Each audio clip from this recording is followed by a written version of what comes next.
અમદાવાદમાં છેલ્લા 3 થી 4 દિવસથી અવિરત વરસાદ વરસ્યો છે। એવું કહેવાય છે કે અમદાવાદની અંદર 10 ઇંચથી વધારે વરસાદ વરસ્યો અને આ વરસાદમાં મધ્યમ વર્ગ હોય કે ગરીબ વર્ગ હોય તે લોકોએ તો હાલાકી ભોગવી જ છે, પરંતુ ધનાઢ્ય લોકોને પણ હાલાકી ભોગવવાનો વારો આવ્યો। ધનાઢ્ય એટલે એવા લોકો કે જેમના ઘરની કિંમત 50 થી 100 કરોડ છે, તેવા લોકોના ઘરમાં પાણી ભરાયા છે, તે તેમની સોસાયટીની અંદર પાણી ભરાયા છે અને હજી પણ આજે 4 દિવસ વીતી ગયા તેમ છતાં પણ આ પાણીનો નિકાલ નથી થયો। ત્યારે કયા વિસ્તારની અંદર આ સોસાયટી આવેલી છે, કયા લોકો છે જે આ ધનાઢ્ય લોકો કે જેમના 50 થી 100 કરોડના બંગલા છે, પરંતુ તે બંગલાની અંદર હજી પાણી જોવા મળી રહે છે, સોસાયટીની અંદર હજી પાણી ભરેલા જોવા મળી રહ્યા છે, તે બાબતે વાત કરીશું અમારા વિશેષ અહેવાલમાં। પરંતુ તે પહેલાં અમારી આ લલકાર ન્યૂઝ ચેનલને સબસ્ક્રાઇબ જરૂરથી કરજો। નમસ્કાર, લલકાર ન્યૂઝ સાથે હું મયુર મેવાડા।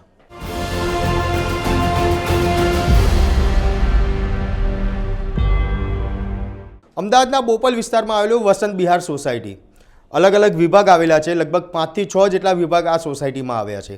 આ સોસાયટીની અંદર એવું કહેવાય છે કે એક બંગલાની કિંમત અંદાજિત 50 થી 100 કરોડની આસપાસ હોય છે, પણ આ 50 થી 100 કરોડના બંગલામાં રહેતા જે માલિકો છે, કરોડો રૂપિયાના ટેક્સ તે પોતે પે કરે છે, સરકારને કરોડો રૂપિયાના ટેક્સ પણ આપે છે, તેમ છતાં પણ આ માલિકોને આજે વરસાદની અંદર હાલાકી ભોગવવાનો સામે આવ્યું હતું।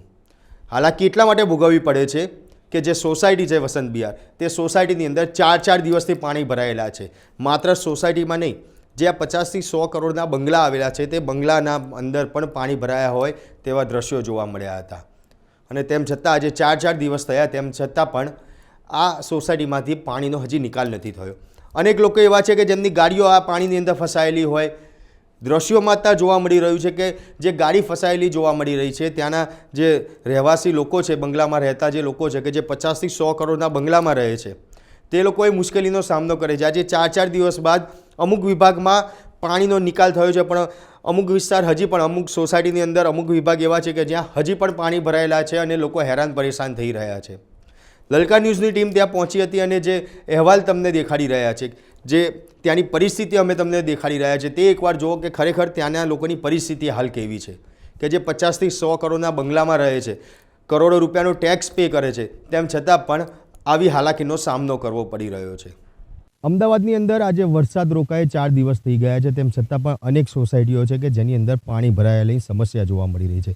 અમદાવાદના બોપલ વિસ્તારમાં જે સૌથી પોઝ વિસ્તાર અને કોસ્ટલીએસ્ટ જે બંગલા કહી શકાય વસંત બહાર, તે બંગલાની જે સોસાયટી છે ત્યાં બી અંદર પાણી ભરાયેલા હજી પણ જોવા મળી રહ્યા છે। અહીંયા એક બેન છે, આંટી છે, તેમની જોડે આપણે વાત કરીશું। આંટી, શું નામ આપનું? શ્રેયા। શ્રેયાબેન, તમારી ગાડી ફસાઈ છે અહીંયા ગાડી, ત્યાં કેટલું પાણી જોવા મળ્યું હતું અને ક્યારના ફસાયેલા છો?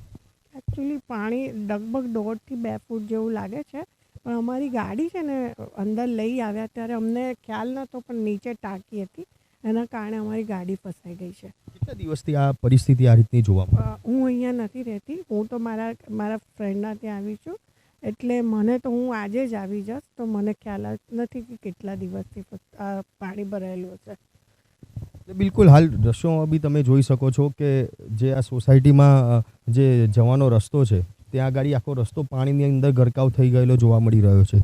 કરોડો રૂપિયાના બંગલા છે આ સોસાયટીની અંદર, કરોડો રૂપિયાના બંગલા છે, લોકો અહીંયા રહેતા હોય છે, પરંતુ આજે કહી શકાય કે જે આ અહીંયા જે રહેતા લોકો છે તે લોકો કરોડો રૂપિયાનું ટેક્સ પે કરે છે, તેમ છતાં પણ આજે હાલાકીનો સામનો કરવાનો વારો આવ્યો છે। પાણી ઘણી જગ્યાએ ઓસરી ગયા સોસાયટીમાં, પરંતુ ગંદકી છે તે ગંદકી પણ એટલી જ જોવા મળી રહી છે। આજે 4 દિવસ બાદ અહીંયા એટલા આ પાણી ઓસર્યા હોવાની જે વાત છે તે જાણવા મળી છે। ઘણી જગ્યાએ જે વાહનો છે તે વાહનો પણ ફસાઈ ગયા હતા અને તેના કારણે લોકોને ખૂબ જ હાલાકીનો સામનો કરવાનો વારો આવ્યો હતો। કરોડો રૂપિયાના બંગલામાં રહેતા લોકો પણ આજે મજબૂર બની ગયા હતા કે તેમને હોડીની અંદર બેસીને જવું પડે તેવી પરિસ્થિતિ છે તે જોવા મળી રહી હતી। એટલે કહી શકાય કે જે પ્રમાણે અત્યારે દ્રશ્યોમાં પણ જોવા મળે છે કે એક જે મહિન્દ્રાની ઈવી ગાડી છે કે જે આ પાણીની અંદર ફસાયેલી જોવા મળે છે, જેને નીકાળવા માટે પણ હવે ટ્રેક્ટરનો સહારો લેવો પડશે। થોડી વારમાં ટ્રેક્ટર આવશે અને ટ્રેક્ટર દ્વારા ગાડી છે તે નીકાળવામાં આવશે।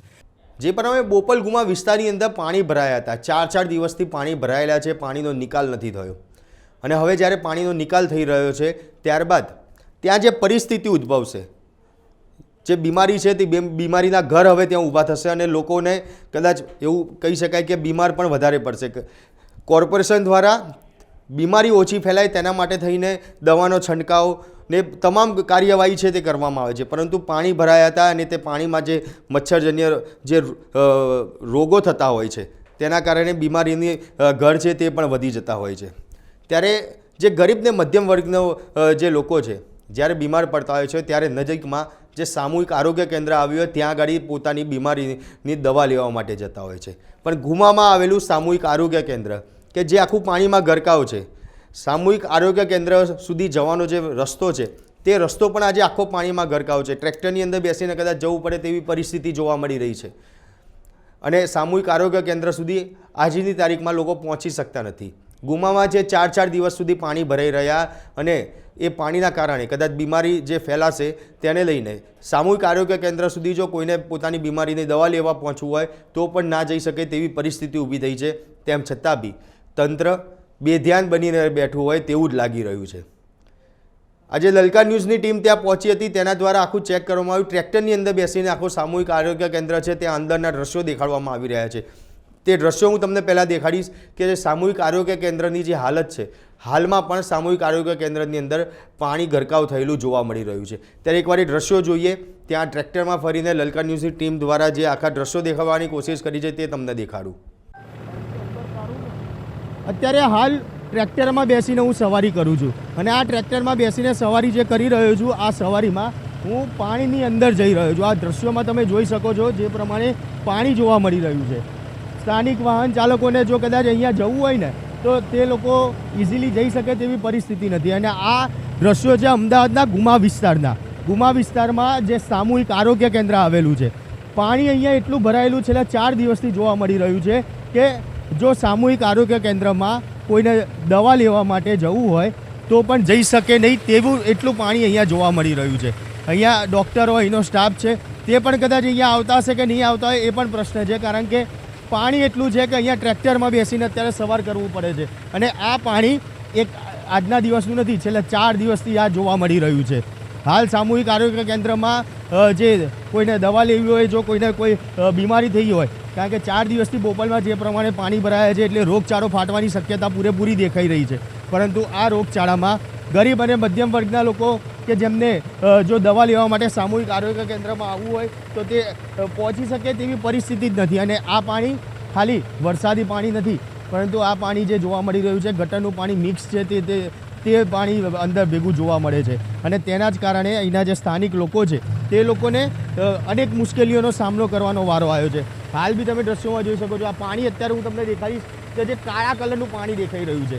અને આ કાળા કલરનું પાણી એટલા માટે દેખાઈ રહ્યું છે કે આ ગટરનું પાણી મિક્સ અંદર જોવા મળે છે.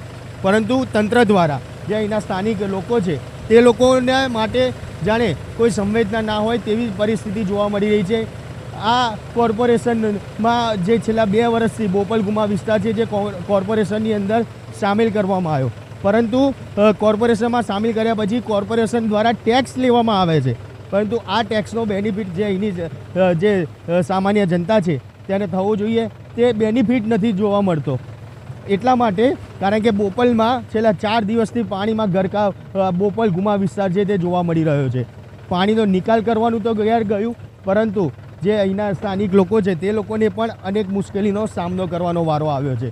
જો આ પાણીનો નિકાલ વહેલા સરતા નહીં થાય તો લોકોને જે અનેક મુશ્કેલીનો સામનો કરવાનો વારો આવે તેવું દેખાઈ રહ્યું છે. રોગચાળો વધુ ફાટી નીકળે તેવી પરિસ્થિતિ છે તે જોવા મળી રહી છે. અને હાલ જે ટ્રેક્ટરમાં બેસીને જે અત્યારે હાલ મેં બોપલના ગુમા વિસ્તારની જે આ પરિસ્થિતિ તમને દેખાડી કે જે સ્થાનિક જે સામૂહિક આરોગ્ય કેન્દ્ર છે ત્યાં આગળ જો કોઈને જવું હોય તો આ મુશ્કેલી છે તે મુશ્કેલીનો સામનો કરવાનો વારો આવ્યો છે. તંત્ર દ્વારા હજી પણ તેના આંખ છે તે નથી ખુલતી. તંત્ર દ્વારા એવું જ કહેવામાં આવે છે કે આ બોપલ ગુમા વિસ્તાર છે કે ત્યાં આગળ પાણીનો નિકાલ થાય તેની કામગીરી કરવામાં આવે છે, પણ આ કેવા પ્રકારની કામગીરી તે હજી ખ્યાલ નથી આવતો.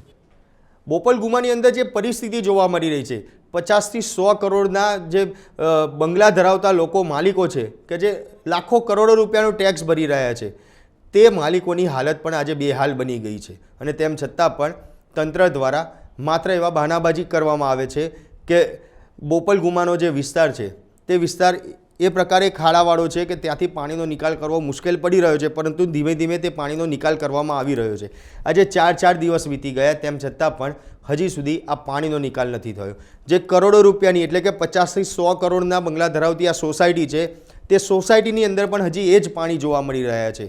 ત્યારે આ સોસાયટીની હાલતને જોતા તમને શું વિચાર આવે છે તે કોમેન્ટ બોક્સમાં જરૂરથી જણાવજો. આપના પોતાના પ્લેટફોર્મ લલકારને લાઈક કરો, ફોલો કરો, સબસ્ક્રાઇબ કરો અને શેર કરો.